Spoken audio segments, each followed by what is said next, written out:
Olá, você que nos acompanha, este é o Fono no Recreio. Meu nome é Vinícius Fontanella. Olá, eu sou a Cleo Matos. Olá, eu sou Daniele Bauer. E hoje no Recreio, uma deusa, uma feiticeira. Hoje esse programa está lindo, porque desceu da passarela do alto do Olimpo da fonoaudiologia ela. A que já mestre, doutora, pós-doutoranda, professora maravilhosa, Genane Topanotti. Seja bem-vinda ao nosso Recreio! Uau! Muito obrigada, que recepção, hein? Nossa, que prazer estar aqui hoje. E com toda essa recepção, eu fiquei mais animada ainda para falar com vocês hoje. Ai, que maravilha! Obrigada pelo convite, adorei estar aqui. A gente está muito feliz em receber você, a gente sabe que você é muito ocupada e valoriza muito esse tempo que você reserva para nós e para a fonoaudiologia, porque eu tenho certeza que os seus depoimentos vão influenciar muitas pessoas, não só a cursarem, mas a prosseguirem no curso de fonoaudiologia, porque tem gente que tá, será que eu vou, será que eu não vou, será que eu saio, será que eu continuo, né? É a vida de muitas pessoas que nos escutam. Então, Genane, eu sei que você tem essa cara de 25... para sempre, mas você deve ter começado a fazer fono bem novinha lá, né, cara? E assim, imagino, né, que assim, você fez aqui no Paraná. Adoro gente paranaense esse programa também. E você fez aqui no Paraná, e assim, há um tempo atrás, a fonoaudiologia era bem desconhecida aqui no estado. Como é que foi isso? Você é aqui do Paraná também? 3, 4 perguntas em uma. Uau, vai ter muita coisa para eu falar, que delícia. Bom, vamos começar assim. Minha carreira é tão bom, adoro falar sobre isso. Eu comecei a fonoaudiologia, eu iniciei em 1996 a fonoaudiologia. E me formei em 99. E aí, então, eu fiz em Curitiba, né? Mas assim, as pessoas acham assim porque naquela época era uma época que não se falava muito em fonoaudiologia, se falava em fisioterapia, mas não se falava muito em fonoaudiologia. Era tudo mato. Era quase mato, não era tão mato porque eu estava em Curitiba, né, cidade linda, mas assim, era ainda um descampar de conhecimento, exatamente, né, um mato de conhecimento, então tinha muita coisa a ser descoberta ainda. E quando eu iniciei, eu só fui para fonoaudiologia porque as pessoas pensam assim, por que fazer a fonoaudiologia, né? Hoje em dia a gente sabe, tem uma demanda imensa, precisa demais de profissionais em todas as 15 áreas que a gente atua, então precisa muito de profissional. Então hoje ainda é mais fácil da gente pensar, vou fazer um curso que é próximo da medicina, né? Próximo da educação, psicologia, junta tudo, faz um negócio aqui. Agora, antigamente, não. Então, o que aconteceu? Vou contar para vocês. Eu tinha uma irmã, a minha irmã, ela era completamente gaga. E aí, nós tínhamos 15 anos de diferença. E aí, no auge da sua disfluência, eu ali para fazer vestibular, e ela iniciando a linguagem oral, e naquela disfluência que ainda poderia ser natural ou não, enfim, eu sei que ela acabou me incentivando a tentar entender melhor sobre essas questões fonoaudiológicas.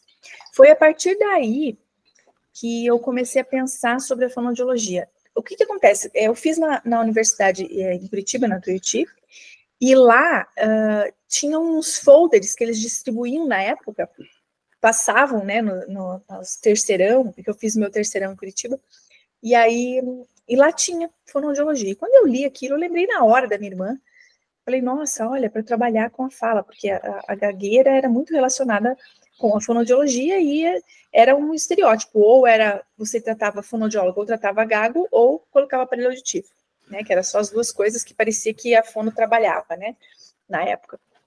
E aí eu falei, vou fazer isso. E aí eu falei, vou tentar, vou fazer. Eu lembro que na época, assim, meus pais falavam para mim, mas essa faculdade, não sei, eu acho que não está muito certo, o que você vai fazer de verdade? Sabe por que isso, colegas? Pelo seguinte, como minha irmã tinha uma gagueira, ela não conseguiu a reabilitação. Então, ela foi em vários profissionais, na época, fonoaudiólogos, e ela não conseguiu uma reabilitação adequada. E aquilo me incomodava, eu dizia, como é que pode? Ninguém soluciona esse problema, né? E aí me instigou a estudar. E foi aí que eu cursei, eu passei e falei, vou fazer. E eu lembro que meu pai falou assim para mim, meu pai faleceu, minha irmã também faleceu, minha irmã. E o meu pai falou assim para mim, já que você vai fazer, então, essa fonoaudiologia, seja a melhor que você pode ser. E eu levei isso para minha vida. Então, assim, eu sempre quis ser a melhor no que eu estava disposta a estudar, a fazer, né?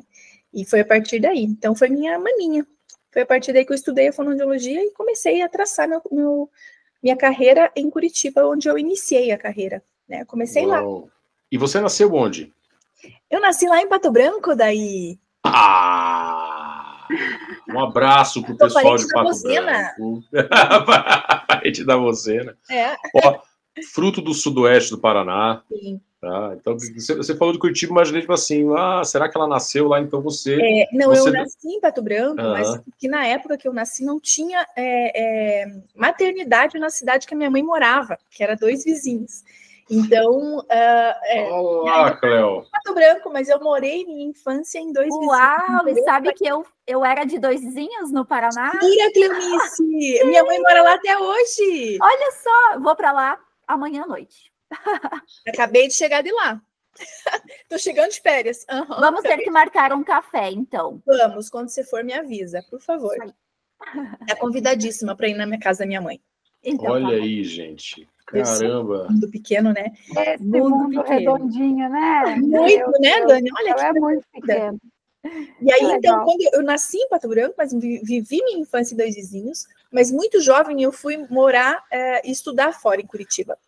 Então, eu saí de casa com uns 14 anos, mais ou menos, para ir estudar em Curitiba. E lá eu comecei a estudar, daí fiz meus estudos, enfim, e aí fiz faculdade, e fui. E daí fiz minha vida lá por alguns anos. Aí depois dei umas passadas pelo Brasil, até nesse momento parar em Cascavel, Paraná. Tá quanto tempo aqui em Cascavel? Vinícius, assim, contando o tempo que eu fui e voltei, né? Eu fiquei, acho que uns 17 anos aqui. Aí eu fiquei 2 anos em Santa Catarina, morando um tempo lá, e aí retornei para Cascavel agora, vai fazer 2 anos de novo. Poxa, que maravilha. Gosto muito daqui. É uma cidade que eu acho que acolhe muito bem, né, as pessoas, e é uma cidade pequena ao mesmo tempo grande. Então, assim, ela tem muita coisa da cidade grande, e tem ainda alguns resquícios de cidade pequena do interior, o que também nos move a achar interessante, né? Eu tenho uma visão assim, porque Cascavel está caminhando para 400 mil habitantes. Né? Tá quase lá, 400 mil habitantes. Gente, Lisboa tem 400 mil habitantes. Isso aí, olha só, comparativo. Edimburgo, a capital da Escócia, tem 400 mil habitantes. Olha. Belfast tem 200 e poucos mil habitantes, que é a capital da Irlanda do Norte. A gente tem uma visão, porque tem um monte de megalópole por aqui, que é seu padrão, mas não é. E é um tamanho tão bom de cidade, eu gosto. E agora está saindo novos empreendimentos. Acho que é uma cidade que tem tudo para crescer cada vez mais. É isso aí, cara. E na área da saúde é uma área muito boa também. Aqui é uma referência, né? Aqui é uma referência. Toda uma referência aí da parte oeste, sudoeste do Paraná, né? O que ajuda muito e colabora para as nossas áreas, né, da saúde. Meninas, com vocês. Janane, conta pra gente quando você entrou lá no curso de graduação, então, com toda essa história, assim, qual foi a área que mais te encantou, que a gente já imagina, e qual foi a área que tu disse, meu Deus, tá. Não, essa aqui eu não vou. Essa aqui não me encantou. Então, Dani, eu vou te contar uma coisa, mas é bem engraçado isso, porque assim, olha só, quando eu comecei, eu entrei por causa da linguagem, né? Porque minha irmã era gaga e eu queria entender porque que era essa gagueira que não passava, que não tinha jeito, que não reabilitava, que ninguém dava jeito. E aí, então eu entrei pela linguagem. Só que dentro do curso de fonoaudiologia, na época tinha assim, áreas que era linguagem, motricidade, voz e áudio. Eu acho que se eu não estou enganada, era 4, assim, 5 no máximo. Então, assim, não tinha nenhuma diferenciação maior, né? O que aconteceu? Eu entrei pela linguagem, porém, no processo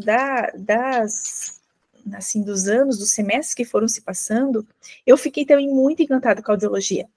Eu era excelente aluna de áudio. Então, assim, eu ia muito bem na disciplina, sabe? Só que a linguagem sempre me instigava, justamente porque a gente já tinha as questões familiares envolvidas. Aí você acaba, né, se apropriando de uma situação que...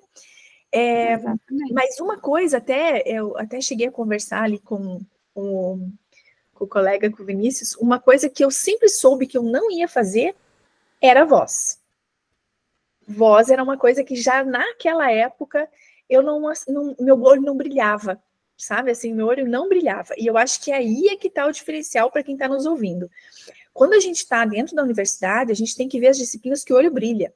Que a gente tem, assim, aquela vontade, eu não posso falar palavrão, né? Que a gente tem aquela... Pode sim, Pode sim, aqui está liberado. Está liberado.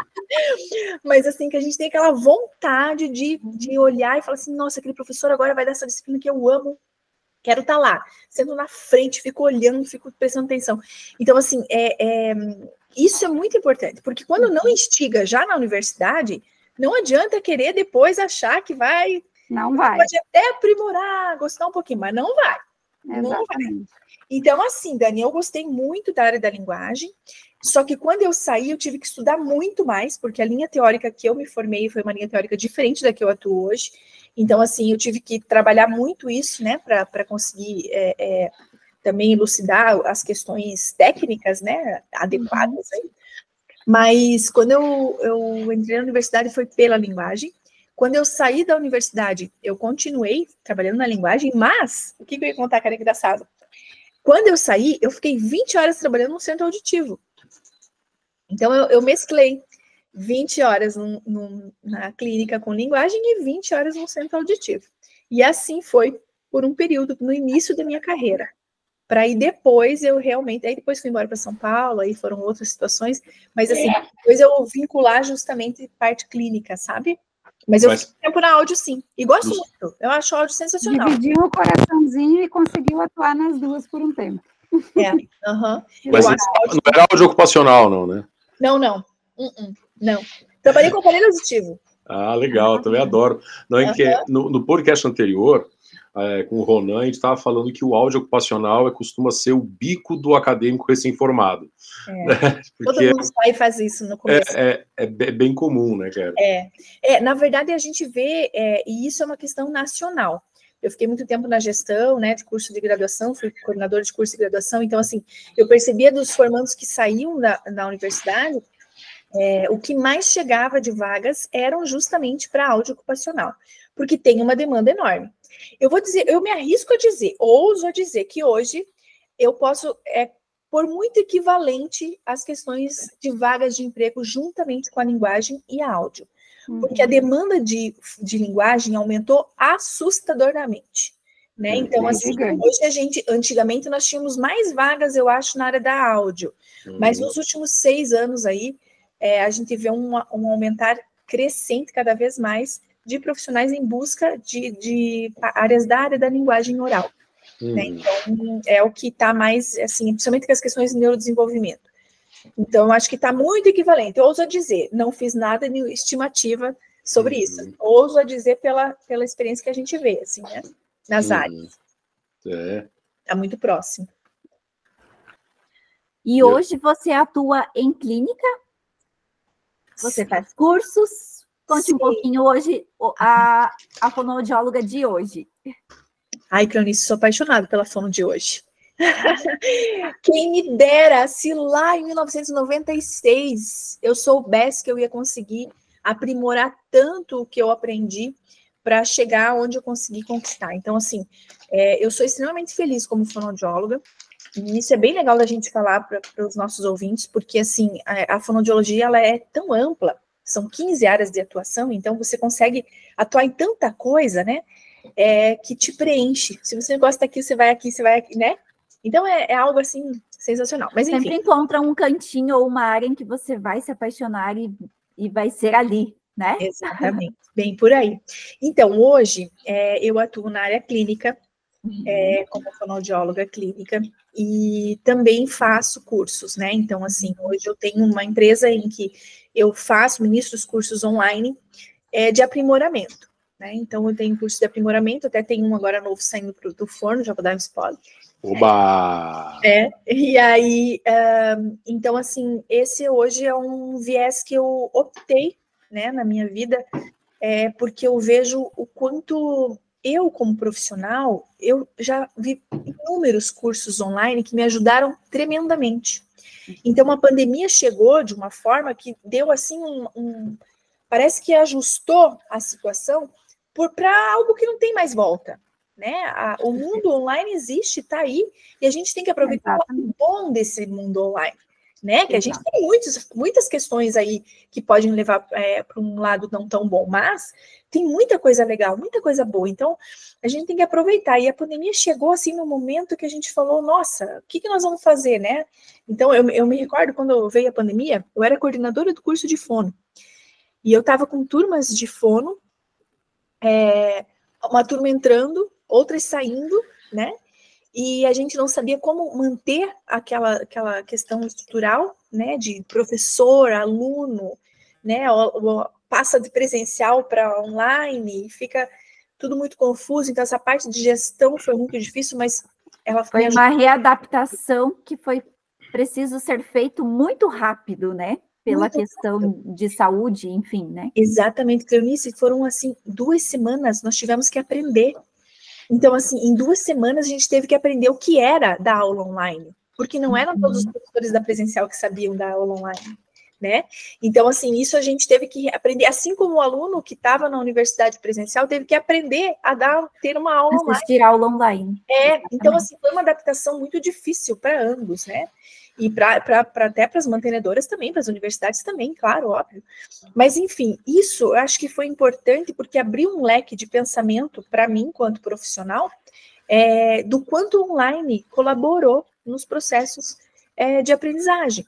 Então, assim, é bem importante porque, de certa maneira, ele me cadenciou. Poxa, olha, isso aqui eu consigo ensinar online, isso aqui eu consigo mostrar para o meu aluno como fazer.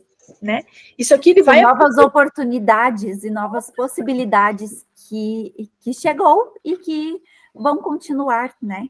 Eu acho também. Eu acho que vão continuar, Cleonice. Eu acho que não tem mais de volta nesse sentido. Eu acho que é daqui para mais, né? Então, assim, eu acho que é isso. E por isso que você me pergunta, hoje, como está hoje a sua vida? Hoje minha vida está a nível de clínica, né? Eu sou fonoaudióloga clínica e também ministro cursos e sou professora convidada. Hoje eu não estou mais na docência contratada, mas eu estou como convidada, professora convidada que dou aula nas pós-graduações daí de mestrado e doutorado. Mas eu ainda não tenho uma instituição ainda fixa, né? Mas pretendo retomar.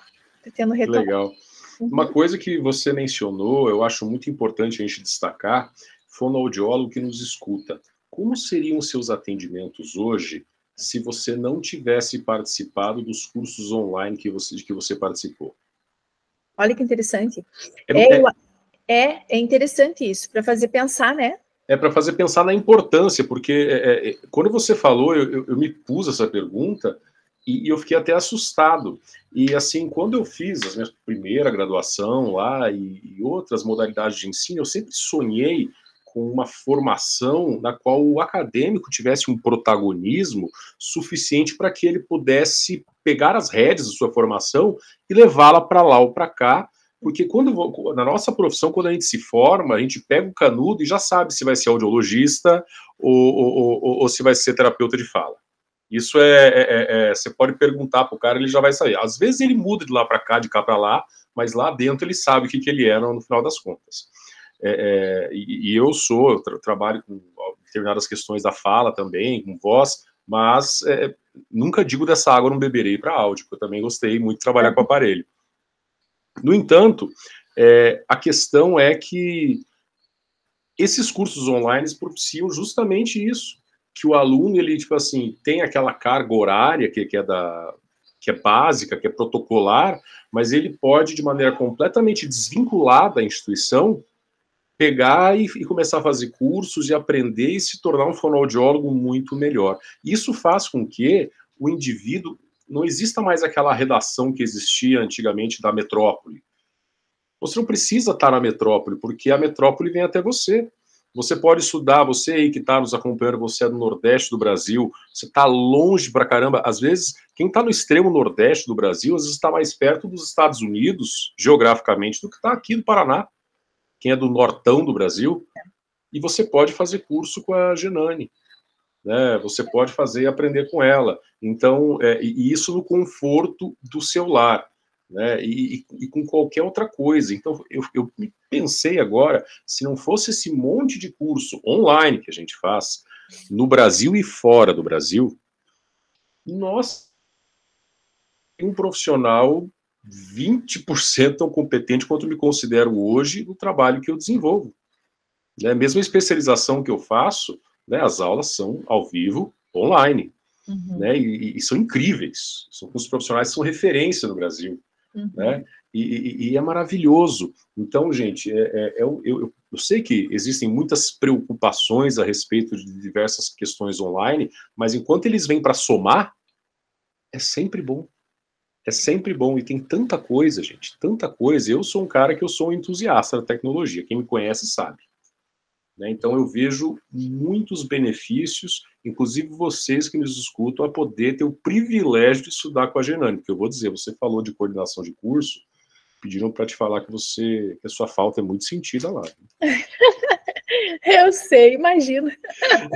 Sua falta é muito sentida naquele lugar. Eu amei demais trabalhar na gestão, Vinícius, demais. Eu fiquei 15 anos numa mesma universidade aqui no Paraná, né?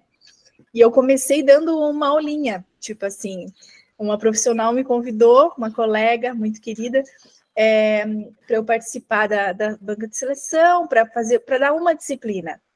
E aí, quando eu entrei nessa uma disciplina, eu comecei a dar aula e eu falei, nossa, que delícia, eu quero isso para mim.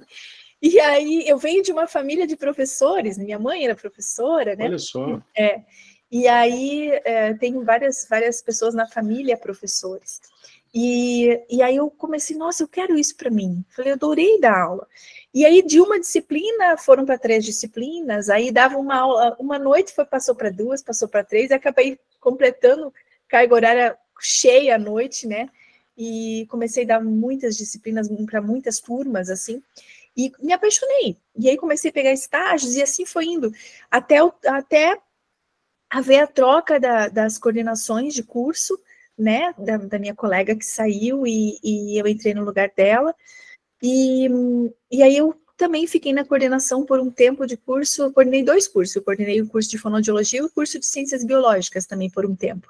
Uau! E aí depois eu pedi demissão da instituição, saí da instituição por uma questão de questão pessoal mesmo, fui embora do Paraná, né, e aí retornei, terminei meus estudos, né, meu doutorado que eu estava fazendo na época, e retornei para o Paraná agora, mas assim, a gestão me ensinou demais, assim, e foi muito bacana, eu gosto demais, e eu tenho muita saudade de algumas pessoas, algumas da instituição em que eu ministrava aula, eu tenho, assim, um carinho imenso, eu tenho saudade dos alunos, principalmente, e muitos colegas coordenadores, assim, que até hoje eu converso, tenho muita falta e muito carinho por eles, assim. Que privilégio desse pessoal aí que foi seu aluno, viu? Dá um pouquinho de inveja do pessoal que foi seu aluno. Mas me diga, você contou que você se graduou, que você estava em Curitiba, que atuou em centro auditivo, que também trabalhou com linguagem, depois foi de mudança para São Paulo. Foi lá, então, que você continuou a sua trajetória acadêmica? Sim.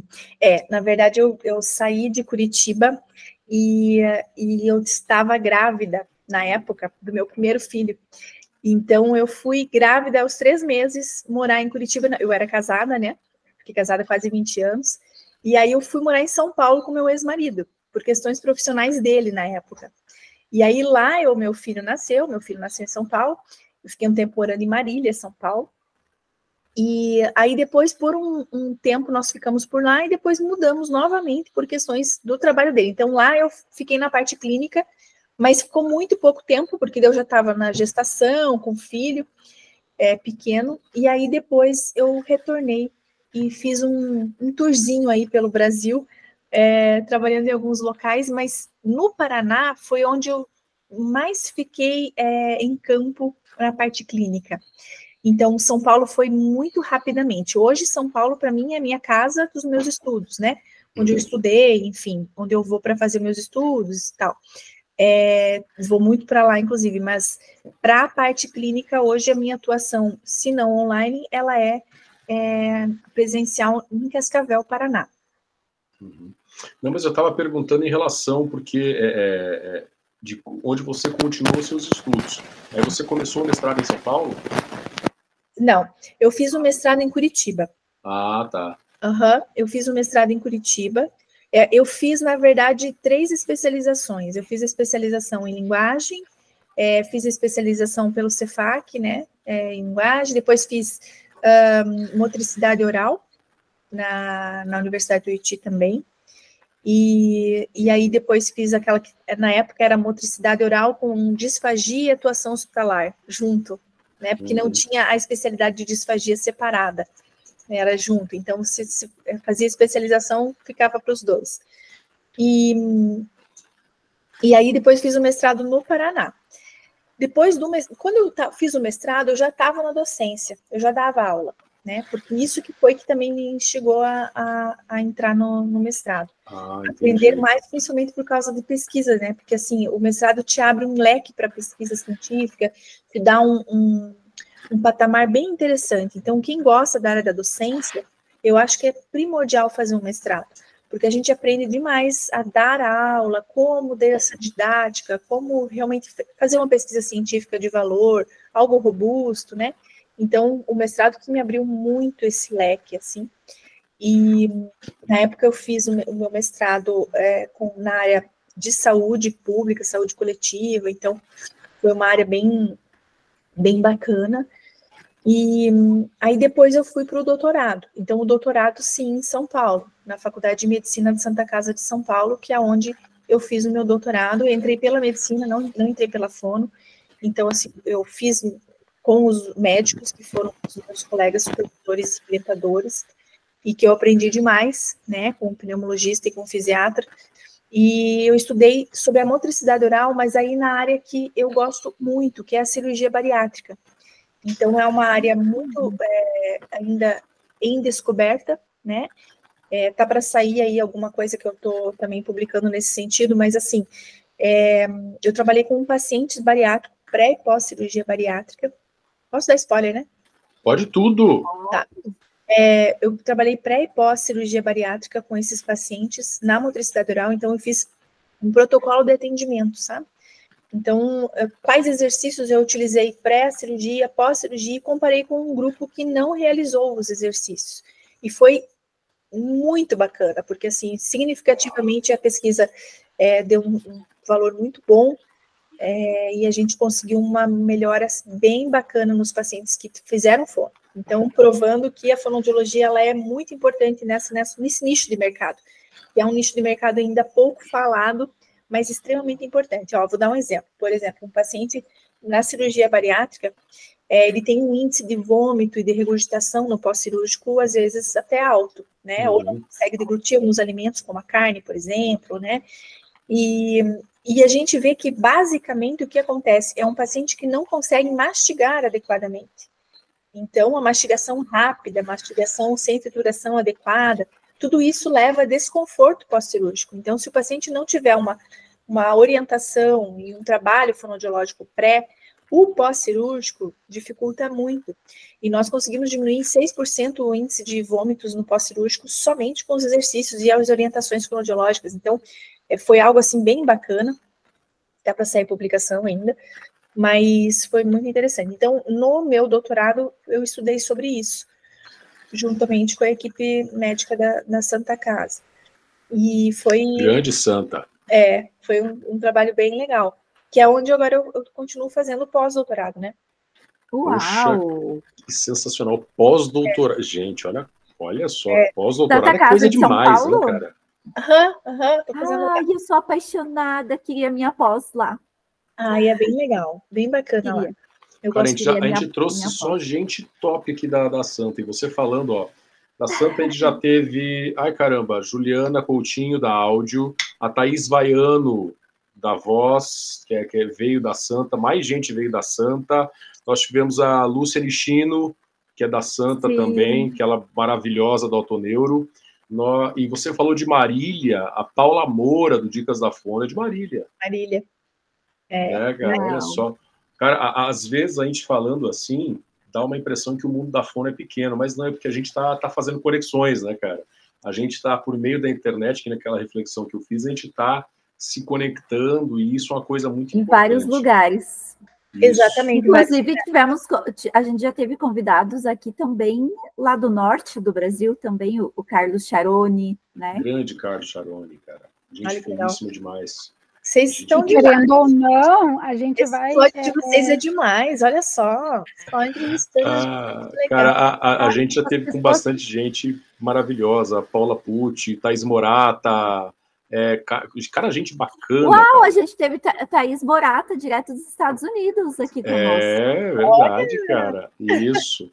Agora, eu tenho um objetivo aqui, no Recreio Sem Fronteiras. Eu tenho um objetivo. Deus há de me ouvir que um dia eu vou trazer a Mara Belal aqui. Vou começar a trazer a doutora Mara aqui. Nossa. Quer que eu fale com ela? Quero que eu vou estar assim... Tá bom. A realidade é que geralmente a gente conhece muito fonoaudiólogo no Brasil, claro, o Congresso nos proporcionou isso também, em conhecer muitos profissionais que realmente são inspirações para nós. Alguns a gente ainda não conhece pessoalmente, esperamos conhecer ainda, mas é isso, o mundo da fonoaudiologia nos traz. Hoje em dia está mais fácil essa questão de rede social, de cursos online, de conexões, então acaba aproximando esses profissionais. E a gente sempre busca trazer profissionais que nos inspiram, então é por isso que hoje você está aqui conosco. E hoje eu também gostaria de te perguntar, durante toda essa trajetória que você teve, Janaíne, um caso que tenha te marcado, que você tenha ficado emocionada. Conte um pouquinho para nós, se você tem algum caso que você gostaria de compartilhar. Ai, sempre tem, né? Sempre tem vários. Eu vou dizer para vocês assim, eu acho que eu posso dizer que tem... Vamos separar em dois tipos de casos? O primeiro caso que eu acho que foi que me marcou a carreira como um todo, foi o meu primeiro óbito. Então, assim, foi um caso que a gente só fala em vida, em reabilitação, mas nem sempre é só assim. E foi um caso em Curitiba, eu atuava em Curitiba, de uma criança de 5 anos que tinha leucodistrofia. Então, a leucodistrofia, para quem está nos ouvindo e que de repente não sabe, ela é uma doença genética, ela é degenerativa, né? E ela é como resultado de uma destruição da bainha de mielina. Então, a bainha de mielina é aquela película que reveste ali os nervos, então, sem a bainha de mielina não tem impulso nervoso. Então, existe mais aí de 52 tipos de leucodistrofia. E o que acontece com o paciente? Ele vai perdendo as condições neurológicas e vai perdendo essa possibilidade de comer, andar, falar, né? Respirar, todas as funções básicas. Então, é uma criança que chegou até mim na época. Por que ele me marcou? Porque foi um caso que eu peguei no ano 2000, eu estava formada há 1 ano. Então, ele chegou para mim na clínica, fazia 1 ano que eu estava formada, e com todo esse patamar, e eu falei, por onde eu vou começar? Tive que estudar muito, mas muito. E aí pedi ajuda de colegas na época, professoras a quem eu tenho contato até hoje, que eu amo. Algumas em Curitiba que eu gosto muito, que conversei com elas para ver por onde iniciar. Por que esse caso me marcou? Porque a leucodistrofia, ela tem um prognóstico ruim de vida, né? Então, às vezes, a pessoa dura aí, consegue ter uma qualidade de vida aí por uns 10 anos no máximo. Então, enfim, são questões aí de literatura, né? Porque a gente sabe que, às vezes, o paciente consegue reabilitação e consegue se adequar numa qualidade de vida melhor, mas não tem uma progressão de vida muito ampla. Então, o que acontece? Esse garoto, ele chegou para mim aos 5 aninhos, e ele ficou comigo até os 6 anos e meio, ele ficou 1 ano e meio no tratamento. Por quê? Porque ele estava se afogando. Então, ele começou com o quesito afogar-se. E como ele estava falando, só que ele começava a falar e ele perdia as funções motoras orais. Então, ele começava a falar e ele não conseguia mais falar. Enfim, e assim foi o processo. Me marcou demais porque quando eu conseguia fazer uma elocução bacana com ele e evoluir em algo, na outra semana ele voltava bem, na outra ele piorava. Então era assim, era uma montanha russa, sabe? Até que ele veio a óbito aos 6 anos e meio. Então foi um paciente assim que me marcou demais, é de Curitiba, porque foi o primeiro óbito da minha vida, assim, que eu cuidava, né? Um paciente que eu cuidava. E que, assim, meu coração ficou apertado, né?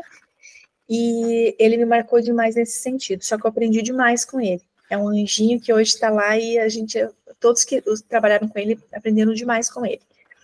E um outro caso que me marcou muito foi o primeiro caso que eu consegui reabilitar. Porque eu acho que isso é algo que a gente não esquece. Sabe, vocês, colegas que estão aí, certamente vocês vão lembrar, nossa, o fulano, nossa, foi rapidinho, já reabilitei ele, foi show, né? Então, é mais ou menos assim. Isso é tão gratificante, né? É muito gratificante. Então, foi a primeira criança com desvio fonológico que chegou na minha clínica e que, em poucas semanas, ele saiu falando certinho e a mãe dizendo, ai, que legal, ele que fala bem nisso aqui. Eu falei, nossa, eu consegui tudo isso. Né? A gente fica se surpreende, né? Então, a partir daí, você abre um leque de situações em que isso é normal e corriqueiro e tem que ser, né? Afinal, é a nossa profissão, nós temos que reabilitar.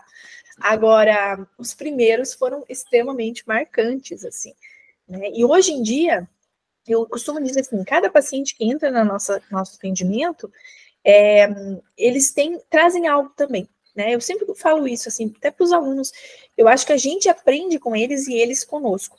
Cada um deixa um pouquinho com a gente, né? E até hoje, vocês veem, eu tenho aí quase 25 anos de fono, e a gente imagina assim que até hoje tem crianças que trazem questões que até então eu ainda não tinha visto no consultório. Uau! Então você vai me dizer, mas como assim? Porque às vezes eles conseguem fazer umas elocuções verbais ou algumas coisas diferentes do que a gente imaginava que fosse fazer, né? A criança é algo sensacional também, né? Vocês atuam na área da linguagem? Vamos lá. Cleo, você. Você primeiro. Eu atuo com linguagem e atuo com disfagia. Então, eu atendo os pequenininhos, desde 1 ano e 2, atendo os bebês também, introdução alimentar e disfagia, e aí atendo os pequenininhos até 6 anos na questão de linguagem, transtorno fonológico, e atendo os vozinhos, né, que eu amo, sou apaixonada. Tem o paciente Parkinson, AVC, que aí eu atuo com a área de neuro. Você travou, Cleo. Conta.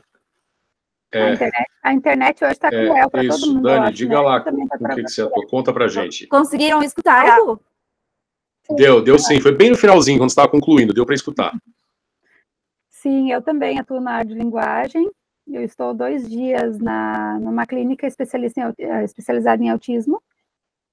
Olha que legal. Desde os bebezinhos ali, 1 ano e pouquinho, até pré-adolescentes. E tenho atendimento também na APAE. E os meus vovozinhos pós-AVC e Parkinson e assim vai indo.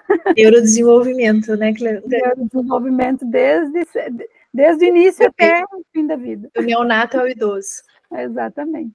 Você viu como é fantástica a nossa profissão, né? É maravilhoso, cara. Eu também tatuo com linguagem. A gente reabilita em várias partes da vida. Fala, Vinícius. Em vários contextos, né? Em várias situações, em várias... Né? A fonoaudiologia é maravilhosa, gente. Eu também atuo por linguagem. A minha maior parte de atuação por linguagem é com afasia e disartria, tá? Mas eu também atendo crianças, elas que não me procuram muito, acho que eu não tenho muito perfil. Mas a maior parte do meu trabalho é com questões de comunicação, estética vocal, esse tipo de coisa, mas eu atendo também MO, eu atendo linguagem, né? Eu atendo quem me procura. Eu falei assim, eu não atendo audiologia, eu não atendo a bebês. Sabe? Que aí... É bom a gente ter essas delimitações, né? Tem coisas que a gente tem maior habilidade, tem coisas que não dá. Eu não atendo, por exemplo, voz e áudio. Exato. Muito obrigada. Também não. passo adiante. Já que vocês não atendem voz, vocês têm meu telefone. Claro, logo ali. Gente, eu atendo outras coisas. Sim, gosto de muita coisa, mas eu amo voz de paixão. Então você tem que ficar na voz, não tem. E a voz é sensacional também, aquilo que a gente já estava conversando, né? Não dá nem para a gente escolher uma área, tem as nossas áreas de habilitação maior, mas as áreas são tão apaixonantes como um todo, porque, sabe por que é apaixonante, colegas? Vou dizer para vocês, porque, na verdade, é apaixonante porque a gente consegue transformar. Sim. Tanto uma quanto outra, a gente consegue transformar. A gente transforma a vida e a qualidade de vida do paciente, independente da patologia, né? Com a nossa profissão, com a nossa habilitação, com o nosso labor. Então, isso é demais, né? Saber que o paciente, às vezes, não fala, começa a falar, tem uma voz totalmente estridente, começa a falar, tem uma voz bacana, né? Então, pacientes com autismo que tem uma falha de pragmática imensa, de repente começa a ter elocuções verbais e começa a falar. Então, é muito bacana, né? Paciente que não ouve, está lá colocando o aparelho auditivo e está ouvindo. Ligou o cara, né? É lindo também. Ouve também, faz cirurgia, faz implante coclear. O fono está lá mapeando e consegue... Nossa, lindo demais, lindo demais. Demais, né? Jana, você me lembrou de uma pacientezinha que eu adoro, que às vezes a gente pega uns casos que a gente não vai atender uma área só. Por exemplo, eu comecei a atendê-la, ela teve AVC muito jovem, tá? 21 anos, e aí eu comecei a atendê-la para reabilitar deglutição, né? Mas depois que eu habilitei deglutição, né, e ela tava com tráqueo, não fazia 60 dias que não falava, e não sei o que lá, e tá... E aí, o que falta para tirar essa tráqueo? Ah, não, vai tirar, não sei o que lá, quando ela estiver tomando comprimido. Tomou comprimido via oral, pronto, tirou a tráqueo. Aí ela estava com gastro, o que falta? Falta isso, não sei o que lá. E agora chegou num ponto em que ela até falou assim, mas e os exercícios? Filha, você come. Agora o que eu reabilito é linguagem. Né? Então, tinha questões, né, da hemiplegia, que eu estava tratando, né, da motricidade, da simetria facial, da simetria que eu estava reabilitando, simetria facial, deglutição, né, tônus de língua, tônus de musculatura orofacial, e agora já estou reabilitando linguagem. Eu falei, gente, a gente já marcou 2 gols, falta só mais um para pedir música no Fantástico. Né? Só precisa, né, agora reabilitar a questão da linguagem. Então, conforme ela foi evoluindo, a terapia foi mudando completamente. E agora a questão é completa, e é incrível isso, cara. Trabalhar um paciente integrativo, você trabalhar ele como um todo. Isso. O paciente não chegar lá com uma troca, num transtorno fonológico, e você trabalhar só o som da troca. Se ele está com C6, vai trabalhar também isso. Se ele está com questões orais de mastigação alterada, você vai trabalhar também isso, porque você é fonoaudiólogo. E isso é muito interessante, a gente está falando com as pessoas que estão nos ouvindo, porque assim, eu ainda vejo profissionais, eu dou supervisão clínica para o Brasil todo, e eu vejo profissionais assim, que às vezes buscam o auxílio na supervisão por causa de uma queixa. Então, assim, o paciente chegou no consultório com essa queixa e me procuram por causa dessa queixa. Só que quando eu vejo o paciente, que eu peço sempre os vídeos, né? Eu vejo o paciente, eu vejo que não é a queixa que ele está pegando. A questão é outra. Às vezes é muscular. Então, e às vezes o profissional se preocupa muito com essa queixa. Então, isso que você está falando é bem importante para deixar um alerta para os nossos colegas fonoaudiólogos de que o paciente é único e que o paciente, independente da demanda que ele chega para a gente, nós temos que avaliar ele como um todo. O paciente não é só cabeça. Né? Ele tem corpo, ele pode estar com uma escoliose, pode estar dificultando a mastigação e a deglutição, e aí você não vê isso, você vai ter problema, porque lá na frente vai ter problema com outras situações. Então, assim, nós temos que olhar ele num geral, num todo, fazer uma avaliação completa, precisa, para que realmente você consiga reabilitar e ter uma qualidade de vida bem adequada desse paciente. É exatamente isso que você estava falando. Que incrível, cara. E assim, quem está escutando a gente agora já deve estar querendo ter o privilégio que tantas pessoas tiveram de estudar com a professora Genani, porque, meu Deus do céu, né, cara? Quanto conhecimento. Aliás, eu queria que você falasse o seu arrobinha do Instagram, para a gente colocar, porque ela coloca cada coisa legal. Eu vi hoje o teu vídeo de frenectomia e frenotomia. Então, assim, cada coisa bacana que você coloca conteúdo para a gente, que é fono, né? Porque você está já nessa pegada de auxiliar pessoas que são profissionais formados, que é incrível, que é maravilhoso, que é generoso de dividir. Mas, como você tem essa generosidade de dividir com as pessoas, você tinha mencionado que você está com um produto aí no forno, um curso para sair. Conta pra gente. Tô sim. Possivelmente ainda até o final do ano eu lanço mais um curso, né? Voltado para as questões da linguagem, associado com a motricidade. E também eu vou lançar um livro, mas o livro ainda está no forninho, ainda mais para o ano que vem, que é fruto dos meus estudos do doutorado e do pós-doutorado, e que é com relação aí à motricidade propriamente dita, né, voltada aí para as questões da obesidade também. Mas o curso, com certeza, quem me segue no Instagram, quem ainda não segue, segue lá, @Genani Topanotti, com J. Eu vou estar sempre colocando no Instagram sobre isso, sobre as novas passos aí das questões do nosso novo empreendimento, né? Mas quando você fala assim, sabe, Vinícius, é interessante porque, assim, a questão da generosidade, porque eu acho isso bem interessante que você fale, e não é uma questão peculiar minha. Eu acho que tem muitos profissionais do Brasil que, assim como eu, pensam numa fonoaudiologia grande, pensam numa fonoaudiologia sem ego, pensam numa fonoaudiologia principalmente no bem-estar e na apropriação dos nossos colegas fonoaudiólogos.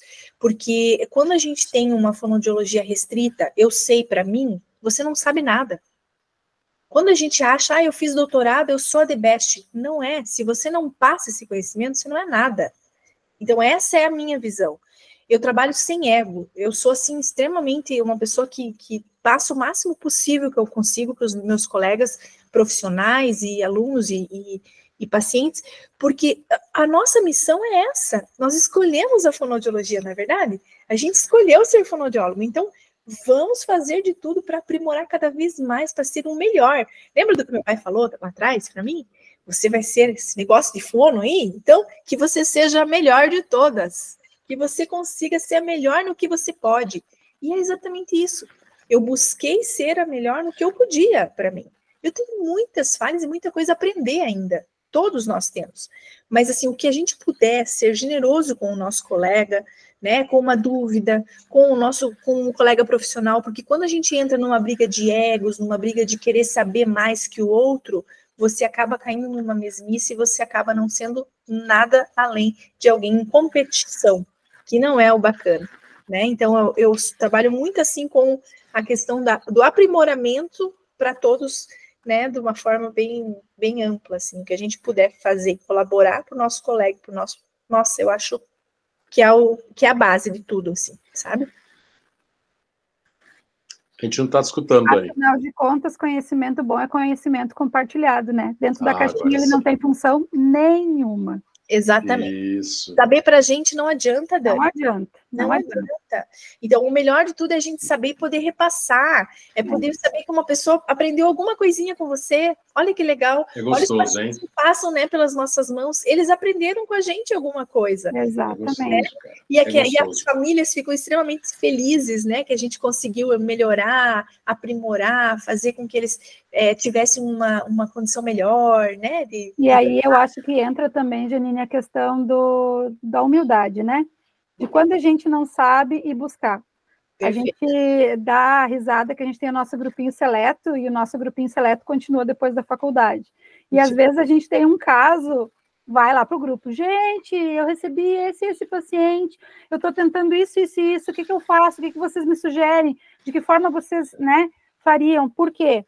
Porque a gente saiu da graduação agora, porque a gente tem um conhecimento técnico, mas às vezes na prática, como você disse, que hoje você recebe pacientes de uma forma que você não imaginou receber, que você precisa estudar, que você precisa buscar, né? E eu acho que isso entra muito a questão da humildade, da parceria, da troca, tudo isso que você vem trazendo, eu acho que faz da gente profissionais mais humanos, que consegue ser diferente, que consegue ser competente, mas também consegue ter a humildade de dizer, olha, isso aqui eu não consigo, eu preciso passar para o meu colega. Isso aqui eu não dou conta, eu vou encaminhar para o meu outro colega. Isso aqui eu não sei, chama alguém da equipe e diz, não estou sabendo, o que eu posso fazer? Por onde que eu tenho que ir? Perfeito. Né? Afinal de contas, a gente lida com vidas, são amores de alguém, né? Que a gente precisa cuidar. Isso também, Dani. Eu sempre falo isso também. A gente não está com qualquer coisa na mão, a gente está com o amor de alguém. Com o amor de alguém, sempre. Sempre. Maravilhoso, maravilhoso. Genane, oi. Agora, hoje, a Genane de hoje, olhando para aquele adolescente, para aquela pessoa que está ingressando, que está pensando, ou que já está começando a fonoaudiologia, mas está meio assim, não sei se continuo, se não vou. Qual é o recado que essa maravilhosa fonoaudióloga daria para esse estudante? Eu adoro falar com os estudantes, Dani. Querido, você que está me ouvindo, você que está a fim de fazer uma graduação na área de fonoaudiologia, se você gosta da área da saúde ou da área da educação, lembre-se que a fonoaudiologia, ela aprimora muito e ela compete nessas circunstâncias. Então, se você tem a intenção de cursar a fonoaudiologia, certamente você não vai se arrepender, se você tiver as habilitações e o gosto de cuidar de gente, né? Porque fonoaudiologia é isso, é cuidar de gente. E tem que ser muito gente para cuidar de gente. Então, se você quer uma área que realmente aprimore questões voltadas da fonoaudiologia, da medicina, eu até falo assim, medicina, psicologia, educação, porque a gente engloba muita coisa, né, nas nossas áreas, com certeza você vai encontrar na fonoaudiologia uma demanda extremamente boa no pós-formação. Então, isso a gente sempre comenta com os alunos, que existe uma demanda, uma procura muito grande por profissionais da área da saúde, e especificamente por fonoaudiólogos. Então, se você tem um mercado de trabalho aberto, pós terminar uma faculdade, isso é muito importante, porque você já sai trabalhando, né? Você não fica procurando emprego, você pode escolher o emprego que você quiser. Então, eu vejo a fonoaudiologia hoje assim, as pessoas saindo e escolhendo onde elas querem atuar, né, de tanta demanda mesmo que tem. Então, se você é um profissional que gosta de cuidar de gente, de estudar, se você gosta da área da saúde, né, com certeza vem para a Fono que você vai gostar demais. É um curso muito bom, independente da universidade que tu fores fazer, né, aí depende, mas com certeza é um curso que te leva a patamares muito significativos. Então, faça. Eu recomendo, faça. Gente do céu, que mensagem bonita, hein, cara? E com essa generosidade que chama todo mundo para uma fonoaudiologia grande, inclusiva, como ela realmente é, eu gostaria de agradecer a Genane, porque já estamos chegando no final do nosso podcast. A gente não quer mais te alugar para o resto da noite, porque assunto para te alugar a gente tem, né? Mas, né, a duração mais ou menos do nosso podcast é essa, e de repente a gente, mais para frente, chama você de novo para contar as novidades do livro, do curso, tá? Conte com a gente quando você estiver lançando para divulgar o seu trabalho. A gente vai ter um prazer muito grande em falar para o pessoal que está nos acompanhando no YouTube e no Spotify, para que tenha acesso ao seu material, porque eu tenho certeza que são coisas ricas, maravilhosas, tanto quanto você é e mostrou ser hoje aqui conosco. Então, em nome da Cleo, em nome da Dani, em meu nome, em nome da Fonoaudiologia Brasileira, isso fica gravado ad eternum aí, sem te deixar. Agradeço muito, muito você ter estado conosco. Tenho certeza que sua fala vai ecoar e vai estimular muitas pessoas, e quero que essa generosidade, esse caráter maravilhoso se multiplique na nossa profissão, porque ela só teria a crescer com isso. Muito, muito, muito obrigado. E a você que nos acompanha, eu vou dizer que fique de olho, porque nós temos uma programação incrível. A gente traz uma pessoa aqui e depois fala como é que a gente vai conseguir fazer um episódio melhor depois desse. Depois uma participação tão incrível dessa, mas a gente está se esforçando, né, em trazer uma programação incrível, porque ainda bem nós temos profissionais diversos e maravilhosos para contar para vocês aí como é que foi a sua história, a sua carreira, e como eles estão fazendo a diferença na fonoaudiologia brasileira, que é maravilhosa. Queridos Agradeço. colegas, muito obrigada. Foi um prazer, viu? Foi um prazer participar com vocês. Adorei demais, adorei o convite, me senti lisonjeada. Um grande beijo para vocês, que vocês continuem a carreira de vocês brilhantemente, iluminando o caminho da fonoaudiologia cada vez mais. Foi um prazer, obrigada. E pode me convidar que eu venho de novo, sim. Oba! Que maravilha! Queridos ouvintes, por hoje é isso que nós temos. Eu vou dizer, como eu sempre digo, a gente se vê no próximo episódio. Um abraço!